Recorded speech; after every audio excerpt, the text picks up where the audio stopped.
در ناحیه وسیع در دهه به نام حسن قربانوف جماعت دهوت توگرک درمانگاه خصوصی طبابتی رسما به فعالیت آغاز نمود. تشکیل چنین درمانگاه برای معالجه بیماران طلب روز بوده.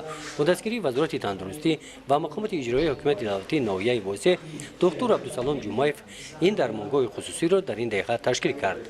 فعالیت این دکترخانه را من با شرافت استقلالیت با شرافت وحدت ملی به راه ماندیم.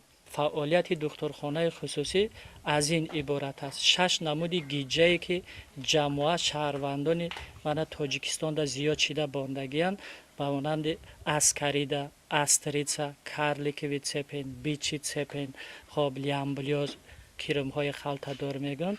خب در دوام 6 ساعت، 8 ساعت، 24 ساعت با 10 وریانت عملیات های گیاه درمانی که در 3 مرحله میگذرد، من از سحر دوم مرحله شون اینترول 5-6 ساعت پس ساعت های 11-12 و سیوم مرحله بعد 10-15 ساعت با سحر دیگر شونه ریال نه من همه 6 نمود گیجه 10 عملیات گیاه درمانی قطعی من ریال نه میریزد.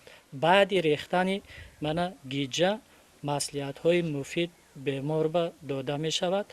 2-3 هفته تحت نظارت گرفته می شود. بعدی تحت نظارت دکتر گذاشتن آمدن پس اکثریت بیماران مثال بگیریم اگر 10 بیمار ما همه خیل گذرانیم بعدی 20 روز 7-8 نفر آنها را قریب که نمی شناسیم. برای طبابت بیماران در درمانگاه همه شرایط ها موجود می باشد. تالاری به خیریه بیماران، حجره داروگذرانی، حجره دارو تیارکنی، حجره تشخیصی با همه واسطه‌های لازمی تامین می باشند. برای بیمارانی که بستری می گردند، حجره علاوه جای خواب مهیا کرده شده است. 5 نفر دکتران، 2 نفر معلومات عالی و 3 نفر با معلومات میانه طبی به کار جلب کرده شدند. در مهلت 2.5 سال من فعالیت همین دکترخانه ما 164 از 164 بیمار که از منطقه ولایت ختلان حساب میشه 164 گیجه کلان من بیچی سپن میگن بند کرمی گاو میگن. خب که درازیش از 4-6 متر سر کرده تا 14-16 متر می شود. من افتاندیم ریزاندیم که بیماران خاطر جمع شدن.